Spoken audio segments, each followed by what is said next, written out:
Hello friends, welcome you all. हम लोग polity के न्यू लेक्चर सीरीज डिस्कस कर रहे थे और आपको भी पता है प्रेम्बल के 2 लेक्चर्स हमने कंप्लीट कर ली हैं और एक्चुअली प्रेम्बल का जो चैप्टर है वही कंप्लीट हो चुका है। हमने प्रीवियस ईयर क्वेश्चंस भी डिस्कस किया था। आई थिंक कि 8-9 क्वेश्चंस हमने डिस्कस किए थे और जो भी आपके प्रीवियस क्वेश्चंस आए हैं, चाहे वो स्टेट पीसीएस हो या फिर आपका यूपीएससी हो, हमने कम्प्रिहेंसिव तरीके से डिस्कस किया था। हमने आपको बताया भी था कि जो हम पीडीएफ बना रहे हैं वो आपका मोर देन सफिशिएंट होगा कि आप इसी को बार बार रिवाइज कर सकते हो और आपके जो भी क्वेश्चंस होंगे, एमसीक्यूज होंगे, इस पीडीएफ से बाहर नहीं आएंगे, बिकॉज उसमें हमने सारे डिटेल्स आपको कवर करवा दिए हैं। साथ ही साथ जो हम पीडीएफ बना रहे हैं उसमें ये भी ध्यान रख रहे हैं कि जो मेंस से रिलेटेड क्वेश्चंस अगर आते हैं तो आप उसे भी सॉल्व कर सको। जैसे हमने प्रीएम्बल के पीडीएफ में आपको कुछ 2-3 प्रीएम्बल के mains questions answer writing practice के लिए दिए थे और उसमें एक क्वेश्चन यूपीएससी मेंस में आया भी था। ठीक है, तो आप उसको प्रैक्टिस कर सकते हो, आप लिख सकते हो और आप कंपेयर कर सकते हो कि क्या जो आंसर या क्वेश्चंस पूछे गए हैं क्या इस पीडीएफ से आंसर हो सकते हैं या नहीं हो सकते। ठीक है, सो फ्रेंड्स, विदाउट डिलेइंग हम लोग अपना discussion union and its territories को लेकर स्टार्ट करेंगे। बस आपका कॉपरेशन चाहिए। आप अपने फ्रेंड सर्कल में जो भी हमारे वीडियोज आते हैं आप उसको शेयर करना ना भूलें। आपको वीडियोज अच्छी लग रही है तो आप हमारे चैनल को सब्सक्राइब कर लें। ठीक है, so without delaying friends, let's start our discussion union and its territories. तो देखो, जब हम कॉन्स्टिट्यूशन पढ़ते हैं ना तो कॉन्स्टिट्यूशन को समझने के लिए हमने प्रीएम्बल पढ़ा था, लेकिन ये जो कॉन्स्टिट्यूशन हमारी बनाई गई है इसको इम्प्लीमेंट होना कहाँ है? हमारे देश में होना है। हमारे देश की बात करते तो आपको पता है वी हैव 28 स्टेट्स प्लस आपका 8 यूटीज। लेकिन आपको पता होना चाहिए जब हमारा देश आज़ाद हुआ था, जब हमारा संविधान बना था, तो उस समय 28 स्टेट्स नहीं थे। उस समय इस प्रकार के स्टेट डिवीज़न के स्ट्रक्चर भी ऐसे नहीं थे। क्या स्ट्रक्चर था आपका स्टेट डिवीज़न का, तो आप समझ सकते हो। मैं आपको एक इमेज दिखाता हूँ। ठीक है, आज आप देखते हो कि हमारे देश में 28 स्टेट्स हैं प्लस 8 यूटीज हैं, लेकिन उस समय जब हमारा देश में संविधान बना था और ओरिजिनल कॉन्स्टिट्यूशन में जो आपका स्टेट है उसको 4 पार्ट में डिवाइड किया गया था। आप यहाँ पर देख सकते हो part A, part B, part C, part D. तो इस रूप में स्टेट को डिवाइड किया गया था और पार्ट ए में आप देख सकते हो 9 स्टेट्स थे, पार्ट बी में देख सकते हो 9 स्टेट्स थे एंड पार्ट सी में आप देख सकते हो 10 स्टेट्स थे। ठीक है, लेकिन आज आपको पता है कि वी हैव द 28 स्टेट। साथ ही साथ एक बात और आपको जानकारी होनी चाहिए कि ये तो आपका at the commencement of the constitution के समय स्टेट का डिवीजन है, लेकिन जब स्टेट रीऑर्गेनाइजेशन एक्ट पास हुआ था, ये एक्ट क्यों पास हुआ होगा? तो बेसिकली बहुत सारे राज्यों से स्टेट को डिवाइड करने की बात चल रही थी लिंग्विस्टिक के आधार पर, लैंग्वेजेस के आधार पर। ठीक है, दैट्स वाई जो आपका मैसूर वाला इलाका है, यानी कि मद्रास प्रेसिडेंसी जिसको हम कहते हैं, यहाँ पर आप देख लो, है ना, मद्रास है ना, तो यहाँ से डिमांड निकली थी कि आंध्र प्रदेश बनाया जाए। ठीक है, और आपको ही पता होगा कि मद्रास से आपका आंध्र प्रदेश बना था। ठीक है, तो उसके बाद और भी अन्य राज्यों से डिमांड आने लगी कि भाई साहब हमें भी लिंग्विस्टिक आधार पर स्टेट चाहिए। तो ये डिमांड काफ़ी ज़्यादा तीव्र होने के बाद आपका स्टेट रीऑर्गेनाइजेशन एक्ट 1956 लाया गया था, जिसके माध्यम से ये जो आपके 4 फोल्ड डिवीज़न है स्टेट्स के उसको ख़त्म कर दिया गया था और अल्टीमेटली आपका जो सिंगुलर लिस्ट ऑफ स्टेट है ना, प्लस यूटी, उसकी नींव रखी गई थी। तो आज ये सिस्टम नहीं है कि हमारे संविधान में जब आप खोल कर देखोगे तो इस प्रकार का part A, part B, part C, part D वाला डिवीज़न ख़त्म कर दिया गया है। अब आपको डायरेक्ट स्टेट्स मिलते हैं एंड यूटीज़ मिलते हैं। और जब स्टेट रीऑर्गेनाइजेशन एक्ट पास हुआ था, तो टोटल कितने स्टेट क्रिएट किए गए थे वो भी हम डिस्कस करेंगे, ठीक है। और उसके बाद आप समझ सकते हो कि टाइम टू टाइम ये जो स्टेट है, नए स्टेट बनते रहते हैं, है ना। किसी की साइज़ में इंक्रीमेंट हो सकती है, किसी की साइज़ में डिक्रीमेंट होती है। कोई यूटी है उसको स्टेट का दर्जा दे दिया जाता है, कोई स्टेट है उसको यूटी का दर्जा दे दिया जाता है। जैसे अभी आपने रिसेंट जम्मू एंड कश्मीर के बारे में देखा होगा। तो ये जो आपका मैप ऑफ इंडिया है ना, ये मैप ऑफ इंडिया के एक्सटर्नल रीएडजस्टमेंट तो नहीं होते हैं जनरली, लेकिन इंटरनल रीएडजस्टमेंट होते रहते हैं। When we talk about internal readjustment, तो इसका मतलब ये हुआ कि जो स्टेट्स हैं ना वो बनते रहते हैं, टूटते रहते हैं। आपको ध्यान होगा कि जो आप बिहार देख रहे हो, ये एक समय बिहार और झारखंड एक ही हुआ करते थे, लेकिन ईयर 2000 में ये जो आपका झारखंड है वो बिहार से अलग हो गया था, ठीक है। उसी प्रकार से और भी बहुत सारे राज्य बने हैं फ्रॉम टाइम टू टाइम, ठीक है। तो वो भी हम देखेंगे, थोड़ा सा historical underpinnings of the various states and the formation year, वो भी हम देखेंगे। और एक बात आपको ये भी पता होनी चाहिए कि जो त्रिपुरा आज आप देखते हो, ये एक समय यूटी हुआ करती थी, ठीक है, लेकिन अब इसे स्टेट का दर्जा दिया गया है। तो वो सब हम डिस्कस कर लेंगे जब हम हिस्टोरिकल बैकग्राउंड के पीडीएफ पर पहुंचेंगे, तो ठीक है। तो चलिए शुरुआत करते हैं। ये हमने आपको बेसिक अंडरस्टैंडिंग्स और बेसिक जानकारी दे दी है। तो टोटल एट प्रेजेंट अभी हमारे पास 28 स्टेट्स प्लस आपका 8 यूटीज है, ठीक है। और एक बात और आपने ऑब्ज़र्व किया होगा, ये सब मैं ऑब्जर्वेशन इसलिए बता रहा हूँ क्योंकि आपको समझने में आसानी होगी। ये ऑब्जर्वेशन देखो, आप यहाँ पर बहुत सारे ऐसे नाम देख रहे होंगे, जैसे पार्ट ए के 8 पॉइंट पर देखो, यूनाइटेड प्रोविंसेस, है ना। आज आपका उत्तर प्रदेश कहलाता है, ठीक है। और भी अगर हम बात करें तो ये जो आप मद्रास देख रहे हो, ये अभी तमिलनाडु कहलाता है, ठीक है।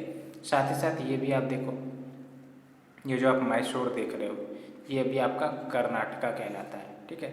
उसी प्रकार से ये आप देख लो विंध्या प्रदेश, तो ये अभी आपका मध्य प्रदेश कहलाता है। तो मैं ये आपको बताना चाह रहा हूँ कि नाम भी स्टैटिक नहीं रहते, नाम भी डायनेमिक होते हैं, नाम भी चेंज हो सकते हैं। लेकिन आपने गौर किया होगा कि ये सब जो चेंजेज हो रहे हैं, चाहे साइज ऑफ द स्टेट में बढ़ोतरी होना या फिर कमी होना, या फिर नए स्टेट को बनाना, या फिर जो पुराने स्टेट है उसको डिस्ट्रक्ट करना, ये करता कौन है? ये कौन सी अथॉरिटी है जो ये सब काम करते हैं? तो आपने सुना भी होगा, ये सारा जो जिम्मेदारी है हमारे संविधान ने पार्लियामेंट ऑफ इंडिया को दिया है। यस, और इस पर क्वेश्चंस आए भी हैं और हम लोग इसी पर फोकस करेंगे, ठीक है। तो ये आपको बेसिक अंडरस्टैंडिंग क्लियर हो गई होगी, इसलिए मैंने आपको बेसिक ओवरव्यू दिया है, ठीक है। तो अब चलते हैं हम अपने पीडीएफ पर, ठीक। तो यहाँ पर आप देख सकते हो, ये आपका प्यारा भारत का मैप है and we have the various island and UT. जैसे आप देख सकते हो Dadra and Nagar Haveli and Daman and Diu, पहले ये भी दो अलग अलग यूटी होती थी, लेकिन मर्ज करके एक कर दिया गया है, ठीक है। साथ ही साथ देख सकते हो ये आपका लक्षद्वीप, ये भी यूटी ही है। साथ ही साथ आप ये देख सकते हो जो आपका अंडमान एंड निकोबार आइलैंड है, ये भी आपका यूटी है, इसका कैपिटल आपका पोर्ट ब्लेयर है, ठीक है। फिर पुडुचेरी देख लो, एक समय फ्रेंच की कॉलोनी हुआ करती थी, तो भारत ने इसे एक्वायर किया। साथ ही साथ गोवा आप देख सकते हो, एक समय ये पुर्तगीज की कॉलोनी होती थी, तो इंडिया ने इसे भी एक्वायर किया, ठीक है। फिर यहाँ पर आप सिक्किम देख सकते हो, फिर यहाँ पर आप अरुणाचल प्रदेश देखो, और बहुत सारे जो नॉर्थ ईस्टर्न स्टेट्स आप देख रहे हो, एक समय ये यूटी हुआ करती थी, ठीक है। अब जाके ये स्टेट के रूप में इनको दर्जा मिला है, ठीक है। और दिल्ली का तो स्पेशल फीचर आपको पता ही है ना, दिल्ली भी यूटी है, लेकिन यहाँ पर आपका लेजिस्लेचर भी है, ठीक है। उसी प्रकार से पुडुचेरी, यहाँ आपका यूटी है, लेकिन यहाँ पर आपका लेजिस्लेचर भी है, ठीक है। तो कहीं कहीं यूटी में लेजिस्लेचर भी होते हैं, कहीं कहीं यूटी में लेजिस्लेचर नहीं होते हैं, ठीक है। तो ये आपको मैंने बेसिक ओवरव्यू प्रोवाइड किया। अब चलते हैं कुछ बैकग्राउंड इन्फॉर्मेशन के बारे में जानने का प्रयास करते हैं। तो ये जो आपका वीडियो है, ये आपको रेलेवेंट डिटेल बताएगा यूनियन के बारे में एंड यूनियन की जो टेरिटरीज है उसके बारे में। जैसे फॉर एग्जांपल आर्टिकल 1 की अगर हम बात करते हैं, जब हम आर्टिकल 1 की बात करते हैं ना, तो ये बात भी आपको ध्यान में रखनी चाहिए कि ये जो आपका यूनियन एंड इट्स टेरिटरी है, ये पार्ट 1 में बताई गई है, जिससे टोटल 22 पार्ट्स हम पढ़ते हैं ना। जैसे फॉर एग्जांपल जो पार्ट 5 है वो आपका यूनियन गवर्नमेंट के बारे में बताता है, उसी प्रकार से जो आपका पार्ट 1 है वो यूनियन एंड इट्स टेरिटरी के बारे में बताता है। जब आप टोटल पार्ट के लिस्ट के बारे में देखोगे, टोटल जो 22 पार्ट की लिस्ट होती है, तो आपको पूरी जानकारी मिल जाएगी वहाँ से, ठीक है। तो ये हमने टोटल डिस्कस किया। तो क्या बात यहाँ से याद रखनी है कि जो यूनियन एंड इट्स टेरिटरी है ये आपका पार्ट 1 में आता है, ठीक है। और पार्ट 1 के ही अंतर्गत आपको 4 आर्टिकल दिए गए हैं, article number 1, article number 2, article number 3 and article number 4। तो ये जो आपका आर्टिकल नंबर 1 है, that is the article 1 of the constitution of India. ये डिस्क्राइब करता है India, that is Bharat, as union of state. तो यहाँ पर दो चीज़ें आप ऑब्जर्व कर रहे होंगे कि आर्टिकल 1 में इंडिया भी कहा गया है एंड भारत भी कहा गया है। इसके बारे में हम फर्दर जानकारी देखेंगे। और अभी at present we have the 28 states and 8 UTs, ठीक है। बिकॉज जम्मू एंड कश्मीर जो स्टेट था उसका रीऑर्गेनाइजेशन होने के बाद जो स्टेट में बदलाव आई, पहले 29 स्टेट थे, तो अब चूँकि जम्मू एंड कश्मीर स्टेट नहीं रहा तो 28 स्टेट एंड यूटीज आपका 8 हो गया है। जैसा कि मैंने आपको बताया था कि ये जो आपका स्टेट की डिवीज़न की बात है, या फिर दो राज्य को मर्ज कर कर एक राज्य बना देना, या फिर एक राज्य को बाइफरिकेट करके 2 राज्य बना देना, है ना, या फिर किसी भी स्टेट के नाम को बदल देना, ये सब काम किसको सौंपा गया है संविधान की तरफ से? तो पार्लियामेंट को सौंपा गया है, ठीक है। पार्लियामेंट चाहे तो किसी भी स्टेट के एरिया को बढ़ा सकता है, घटा सकता है। और कुछ एग्जाम्पल के तौर पर आप देख सकते हो, जो छत्तीसगढ़ है उसको कार्व आउट किया गया था मध्य प्रदेश से। मैंने तो और भी 2-3 एग्जाम्पल आपको बताए हैं, ठीक है। उसी प्रकार से मद्रास को रीनेम करके तमिलनाडु किया गया है। तो यहाँ से आपको क्या सार या कंक्लूजन निकालना है कि ये सारे जो काम है ना वो पार्लियामेंट करती है, स्टेट गवर्नमेंट नहीं करती है, ठीक है। बिकॉज स्टेट गवर्नमेंट का तो अधिकार नहीं होगा ना कि अपने स्टेट के बियॉन्ड कोई डिसीजन करे। अब एरिया श्रिंक करना है या फिर एरिया बढ़ाना है किसी स्टेट का, वो तो मोर देन 1 स्टेट का व्यू पॉइंट हो जाएगा। और जहाँ पर मोर देन 1 स्टेट के जुरिडिक्शन आ जाते हैं वहाँ पर आपको भी पता होना चाहिए कि पार्लियामेंट एक्ट करते हैं, ठीक है।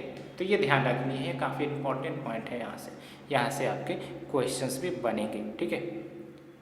तो कैसा लग रहा है आपको लेक्चर सीरीज, आप अपने कमेंट सेक्शन में बता सकते हो और अपने फ्रेंड सर्कल के साथ शेयर भी कर सकते हो, ठीक है फ्रेंड्स। PDF आपको आराम से जो टेलीग्राम चैनल है वहाँ से जुड़कर आप प्राप्त कर सकते हो, ठीक है। सो अब चलते हैं कुछ constitutional provisions and philosophical basis कुछ समझने का कोशिश करते हैं कि जो संवैधानिक प्रोविजंस हैं यूनियन एंड इट्स टेरिटरी के बारे में वो क्या है, ठीक है। तो मैंने आपको शुरुआत में ही बताई थी कि जो प्रोविजंस है related to union and its territory वो आपका पार्ट 1 में डील किया जाता है, ठीक है। जैसे फॉर एग्जांपल पार्ट 1 के तहत 4 आर्टिकल्स हैं, that is article number 1 to 4, it deals with the union and its territory, ठीक है।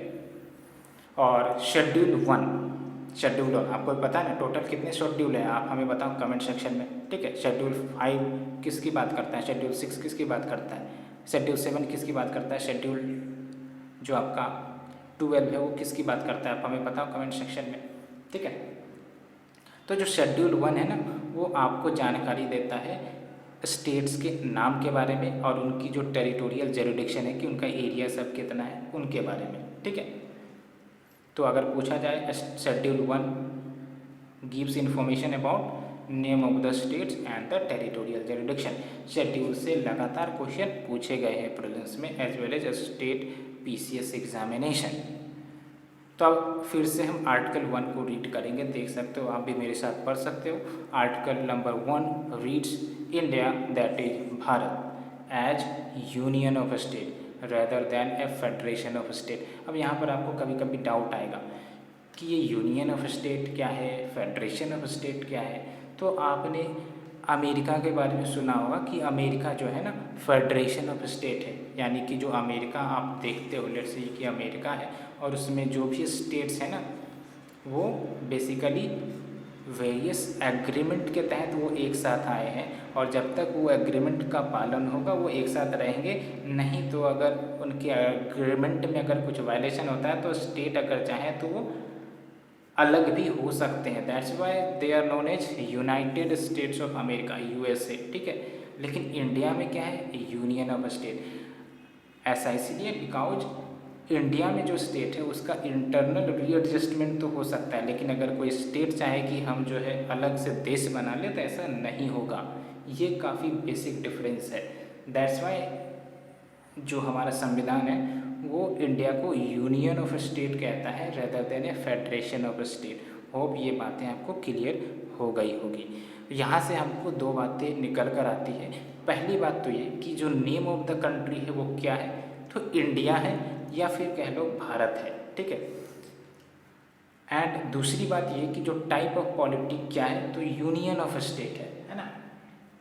अब ये इंडिया और भारत ये दो नाम क्यों डाले गए हैं, तो इस पर एक विचारधारा पहले से चलती थी कि इंडिया जो है अर्बन इलाइट्स को रिप्रेजेंट करता है ना, भारत जो है वो विलेज इकोनॉमी को रिप्रेजेंट करता है, ऐसा कुछ चलता था। लेकिन ऐसी कोई बात नहीं है, संविधान कोई भी इस प्रकार की डिस्टिंक्शन नहीं करता है और नहीं करना भी चाहिए, ठीक है। तो जब संविधान सभा में लोग बैठे हुए थे, कॉन्स्टिट्यूशनल मेकर्स बैठे हुए थे, तो बात चल रही थी कि क्या नाम रखा जाए अपने देश का, इंडिया रख दे या फिर भारत रख दे। तो कुछ जो मेंबर्स थे वो सजेस्ट कर रहे थे कि भारत रख दिया जाए, कुछ जो है वो एडवोकेट कर रहे थे कि मॉडर्न नेम इंडिया रख दिया जाए। लेकिन आपको पता है दो मत थे, तो दोनों मत को खुश करने के लिए क्या रिस्पॉन्स आएगा कि भाई साहब ठीक है दोनों को ही रख देते हैं, क्या दिक्कत है, भारत भी और इंडिया भी। दैट्स वाई इंडिया भी कह सकते हैं, भारत भी कह सकते हैं, कोई दिक्कत की बात नहीं है। और ये आपको समझना ज़रूरी होगा कि ये जो फ्रेज है यूनियन ऑफ स्टेट्स, इसको क्यों प्रेफर किया गया है फेडरेशन ऑफ स्टेट्स के कंपैरिजन में। यानी कि यूएसए में फेडरेशन ऑफ स्टेट की बात की जाती है, और हम जानते हैं, हमने बहुत बार पढ़ा भी है कि हमारा देश जो है वो फेडरल इन नेचर है। बहुत सारे प्रोविजंस हैं हमारे संविधान में जो फेडरलिज्म को इंगित करते हैं, इशारे करते हैं, है ना। तो फिर फेडरेशन ऑफ स्टेट कीवर्ड हमने क्यों नहीं लिखा, यूनियन ऑफ स्टेट क्यों लिखा, तो इसके दो रीजन बताए जाते हैं। पहली बात तो ये कि जो इंडियन फेडरेशन है ना, ये कोई एग्रीमेंट से बनकर नहीं हुआ है। कहने का मतलब ये जो आप जितने भी स्टेट देखते हो, इन सब स्टेट्स ने एग्रीमेंट कर यूनियन ऑफ इंडिया से नहीं जुड़ा है। जबकि अमेरिकन फेडरेशन में क्या बात करते हैं कि जो भी स्टेट अमेरिका के साथ जुड़े हुए हैं वो बेसिकली एग्रीमेंट के तहत जुड़े हुए हैं। जब तक एग्रीमेंट का पालन होगा, है ना, उनकी कल्चर का पूरा प्रॉपर केयर किया जाएगा, तब तक वो अमेरिकन फेडरेशन से रहेंगे। जब अगर कुछ ऐसी इशू आएगी, एग्रीमेंट का कुछ वायलेशन हो रहा होगा, तो वो चाहे तो अलग भी हो सकते हैं। लेकिन इंडिया में ऐसा नहीं होगा, ठीक है। बिकॉज इंडिया में जो स्टेट्स हैं ना, इनको कोई अधिकार नहीं दी गई है कि वो फेडरेशन से अलग हो सके, यूनियन ऑफ इंडिया से अलग हो सके और अपनी कोई दुनिया या फिर देश बसा सके, ऐसा कुछ भी नहीं। दैट्स वाई इंटरनल रीएडजस्टमेंट होता है, हमें पता है। स्टेट के नाम चेंज हो सकते हैं, स्टेट की एरिया चेंज हो सकती है, साइज चेंज हो सकता है, बट यूनियन ऑफ इंडिया से वो अलग नहीं हो सकते, ठीक है। ये बेसिक आपको प्रोविजंस पता होनी चाहिए। तो होप ये जो दोनों डाउट है आपको क्लियर हो गए होंगे। तो इसे डिस्कस करने के बाद अब चलते हैं कुछ अदर इन्फॉर्मेशंस के बारे में जानने का प्रयास करते हैं। अब फेडरेशन यूनियन है, क्यों है, बिकॉज मैंने आपको बताया इनडिस्ट्रक्टेबल है। याद रखना है, India is union of states.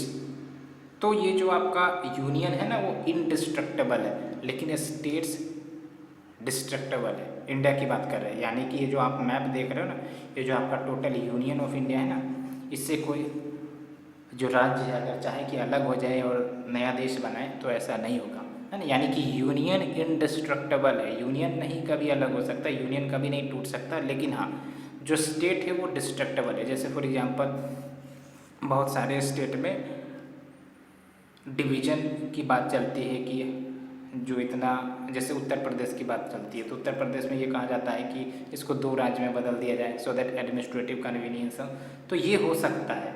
लेकिन आप सोचोगे कि एकदम देश से ही अलग हो जाएगा तो ऐसा नहीं होगा, बिकॉज इनडिस्ट्रक्टेबल यूनियन है हमारा देश, ठीक है। तो ये बात हमने डिस्कस कर ली, होप आपको ये डाउट क्लियर भी हो गई होंगी। अब यहाँ पर आप देख सकते हो जो कंट्री है वो इंटीग्रल होल है एंड वेरियस स्टेट में डिवाइड इसलिए किया गया है सो दैट जो एडमिनिस्ट्रेशन है, प्रशासन करने में कन्वीनियंस या फिर सहूलियत हो सके। तो फ्रेंड्स ये हमने टोटल बेसिक बैकग्राउंड डिस्कस कर लिया है। अब चलते हैं हम मेन थीम पर, जैसे दैट इज आपका आर्टिकल नंबर 1 हमें डिस्कस करना है, आर्टिकल नंबर 2 हमें डिस्कस करना है, आर्टिकल नंबर 3 हमें डिस्कस करना है। तो आपको होप ये लेक्चर पसंद आ रही होगी। आप जल्दी से लाइक का बटन क्लिक कर लो और हमारे चैनल को अपने फ्रेंड सर्कल में शेयर कर सकते हो। सो फ्रेंड्स, जब हम बात करते हैं आर्टिकल नंबर 1 की, तो according to the article number 1 जो टेरिटरी ऑफ इंडिया है, याद रखना ये territory of India umbrella term है, बिगर टर्म है। और टेरिटरी ऑफ इंडिया के अंतर्गत आपके 3 कैटेगरीज आ जाते हैं। पहला टेरिटरी ऑफ स्टेट्स, यानी कि जो स्टेट्स हैं ना उसी को कह रहे हैं, और दूसरा आपका यूनियन टेरिटरी, और तीसरा आपका वो टेरिटरी जो भविष्य में एक्वायर किए जा सकते हैं गवर्नमेंट ऑफ इंडिया के द्वारा एट एनी टाइम। आपको पता होना चाहिए कि इंडिया एक सॉवरेन नेशन है। जब हम बात करते हैं सॉवरेन नेशन, तो इंडिया के पास पावर है कि वो एक्वायर कर सकता है टेरिटरीज को, ठीक है, और उस हिसाब से वो उसे स्टेट का दर्जा दे सकता है, यूटी का दर्जा दे सकता है ना। तो इसीलिए ध्यान रखना है आपको, टेरिटरी ऑफ इंडिया की जब भी बात होगी तो it is the combination of territory of states plus union territory plus territories that may be acquired by the government of India at any future time। ये ध्यान रखनी है, ठीक है। और दूसरी बात ये ध्यान रखनी है कि जो स्टेट्स हैं ना वो फेडरल सिस्टम के मेंबर हैं। आपको पता है ना, हम बार बार पढ़ते हैं कि जो इंडियन स्टेट्स है ना वो क्वासी फेडरल इन नेचर है। क्वासी फेडरल इन नेचर यानी कि फेडरलिज्म का ही एक प्रकार है, एक प्रकार से। लेकिन हाँ, नॉर्मल सिचुएशन में फेडरलिज्म की तरह बिहेव करेगा इंडिया, लेकिन कुछ अगर इमरजेंसी सिचुएशन आ जाएगा तो वो यूनिटरी भी बन सकता है, जैसे हमारे देश में इमरजेंसी के प्रोविजंस हैं, ठीक है। तो ये बातें होती हैं। और जब हम बात करते हैं फेडरल सिस्टम की, तो ये ध्यान रखना है आपको, मैं बताता हूँ। एक तो फेडरल सिस्टम है और एक आपका यूनिटरी सिस्टम है। तो यूनिटरी सिस्टम में भी आपका लेट्स से कि कॉन्स्टिट्यूशन है ना, और फेडरल सिस्टम में भी लेट्स से कॉन्स्टिट्यूशन है। लेकिन फेडरल सिस्टम में क्या होता है, एक आपका यूनियन होगा, यानी कि जो गवर्नमेंट ऑफ यूनियन, जैसे फॉर एग्जांपल यूनियन गवर्नमेंट की बात करते हैं, है ना, और एक होगा आपका स्टेट्स, ठीक है। और जो आपका यूनिटरी सिस्टम है उसमें भी कॉन्स्टिट्यूशन होगा, लेकिन उसमें आपका जो पावर दिया जाता है संविधान की तरफ से वो यूनियन गवर्नमेंट को ही मिलता है। तो इंडिया आपको ही पता है फेडरल सिस्टम है, यानी कि संविधान जो है वो यूनियन गवर्नमेंट को भी पावर देता है और स्टेट गवर्नमेंट को भी पावर देता है कि वो ऑटोनोमस हो सके अपने डिसीजन मेकिंग में। कैसे हमें पता चलता है, तो आप देख लो, राज्यसभा में स्टेट से ही तो सदस्य जाते हैं, पहली बात ये। दूसरी बात ये आप देख सकते हैं, ये जो आपका डिवीजन ऑफ सब्जेक्ट्स है इनटू लिस्ट 1, लिस्ट 2, लिस्ट 3, जिसको हम कहते हैं ना state list, union list, concurrent list, तो इसमें स्टेट लिस्ट भी है, कंकरेंट लिस्ट भी है। और स्टेट लिस्ट और कंकरेंट लिस्ट में कानून बनाने का पावर स्टेट को भी दिया गया है। स्टेट लिस्ट में तो एक्सक्लूसिवली स्टेट बना सकता है, और जो आपका कंकरेंट लिस्ट है उसमें आपका स्टेट भी बना सकता है और आपका यूनियन भी बना सकता है। तो ये क्या इंडिकेट करता है, ये फेडरल कैरेक्टरिस्टिक्स को ही तो इंडिकेट करता है, ठीक है। तो जो आपका फेडरल सिस्टम होता है ना उसमें जो स्टेट्स को पावर दी जाती है ना वो डायरेक्टली संविधान की तरफ से मिलता है। लेकिन जो यूनिटरी सिस्टम अगर होगा तो उसमें लेट्स से कि अगर स्टेट बना भी दी जाती है तो बेसिकली वो यूनियन गवर्नमेंट उसे पावर देगा, संविधान उसे पावर नहीं देगा, बिकॉज वो यूनिटरी फीचर्स है। यूनिटरी जैसे आपका यूके हो गया है ना, वहाँ पर जो वहाँ की पार्लियामेंट है वो सुप्रीम है, वो जिसको चाहे वो रीजन को एडमिनिस्ट्रेटिव यूनिट में डिवाइड करके पावर दे सकती है। संविधान उसमें आपका कोई रोल प्ले नहीं करेगा। तो ये बात आपको पता होनी चाहिए, ये हमने बेसिक अंडरस्टैंडिंग आपको बताई है, ठीक है। तो इंडिया में जो स्टेट्स हैं ना उनको भी पावर ऑटोनोमस रहने की संविधान के तरफ से मिलती है। उसी प्रकार से फाइनेंस कमीशन देख लो आर्टिकल 280 है ना, जो आपके फाइनेंशियल ऑटोनॉमी को इंश्योर करता है स्टेट के। हाँ, और दूसरी बात ये यूनियन टेरिटरीज, तो यूनियन टेरिटरीज में क्या होती है, वो रीजन जो डायरेक्टली एडमिनिस्ट्रेट की जाती है सेंट्रल गवर्नमेंट के द्वारा। सेंट्रल गवर्नमेंट कह लो, प्रेसिडेंट कह लो, या फिर administrator appointed by the president कह लो। और नेक्स्ट जो एक्वायर्ड टेरिटरी, तो मैंने आपको बताया था India being a sovereign nation तो एक्वायर कर सकता है किसी फॉरेन टेरिटरी को, लेकिन वो डायरेक्टली एडमिनिस्ट्रेट किसके द्वारा किए जाते हैं, तो सेंट्रल गवर्नमेंट के द्वारा किए जाते हैं। ठीक है, तो यहाँ पर मैंने आपको देखो बता भी दिया है कि being a sovereign state India acquire कर सकता है फॉरेन टेरिटरीज को according to the modes recognised by the international law, चाहे वो सेसेशन के माध्यम से हो, ऑक्यूपेशन के माध्यम से हो, कन्क्वेस्ट के माध्यम से हो, या फिर सब्जुगेशन के माध्यम से हो। और हिस्टोरिकल केस स्टडी की बात करें तो इंडिया में ऐसा हो चुका है। जैसे दादरा एंड नगर हवेली की बात करें है ना, तो उसको एक्वायर किया गया था। गोवा की बात करें तो आपको मैंने शुरुआत में ही बताया था कि पुर्तगीज से गोवा को एक्वायर किया गया था। पुडुचेरी की बात करें तो फ्रेंच से पुडुचेरी को एक्वायर किया गया था।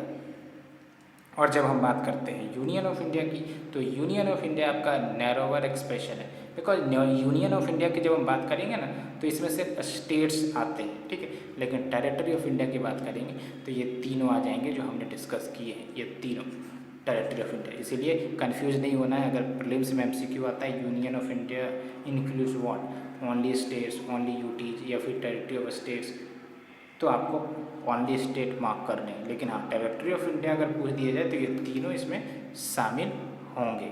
ठीक है, तो ये हमने डिस्कस कर लिया फ्रेंड्स। अब देखो प्रेजेंट स्टेटस, मैंने 2022 जून का डाटा बता रहा हूँ आपको। 28 स्टेट्स हैं और 8 यूनियन टेरिटरीज हैं।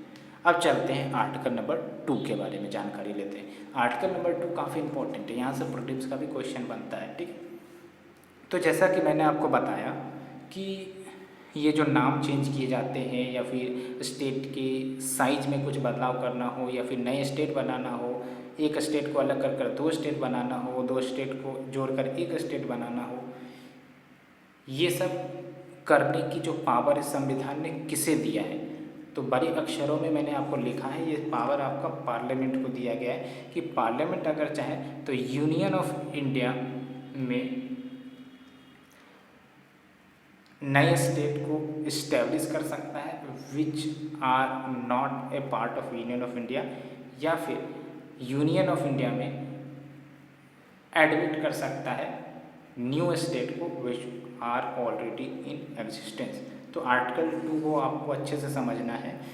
Article 2 basically external readjustment of the territories of India की बात करता है। ठीक है, तो एक बार हम फिर से आर्टिकल 2 के स्टेटमेंट को पढ़ना चाहेंगे कि article number 2 empowers the parliament, कि पार्लियामेंट अगर चाहे तो यूनियन ऑफ इंडिया में, ये ध्यान रखना है, यूनियन ऑफ इंडिया में एडमिट कर सकता है नए स्टेट्स को, या फिर इस्टेब्लिश कर सकता है नए स्टेट को that are not a part of union of India. ठीक है, on such terms and condition as it thinks fit. तो इसका मतलब आर्टिकल नंबर 2 2 पावर देता है पार्लियामेंट को। एक तो कि जो यूनियन ऑफ इंडिया है उसमें नए स्टेट को एडमिट किया जाए which is already in existence, या फिर नए स्टेट क्रिएट किए जाए which are not in existence before. जैसा आपको पता है कि लेट्स से कि भारत ने किसी नए टेरिटरी को या रीजन को एक्वायर किया है, उसका नाम हम दे देते हैं स्टेट ए। ठीक है, अब उसको यूनियन ऑफ इंडिया में शामिल करना है तो कौन करेगा, ये पार्लियामेंट करेगा। ठीक है, तो यही बात यहाँ पर हो रही है। तो आर्टिकल नंबर 2 अच्छे से ध्यान रखना है, ये एक्सटर्नल रीएडजस्टमेंट की बात चल रही है यहाँ पर, है ना, कि जो आपका यूनियन ऑफ इंडिया है उसमें हम नए स्टेट का एडमिशन करवा रहे हैं, या फिर यूँ कह सकते हो कि नए स्टेट इस्टेब्लिश करवा रहे हैं, तो ये आपका एक्सटर्नल रीएडजस्टमेंट हो रहा है। बिकॉज मैंने आपको बताया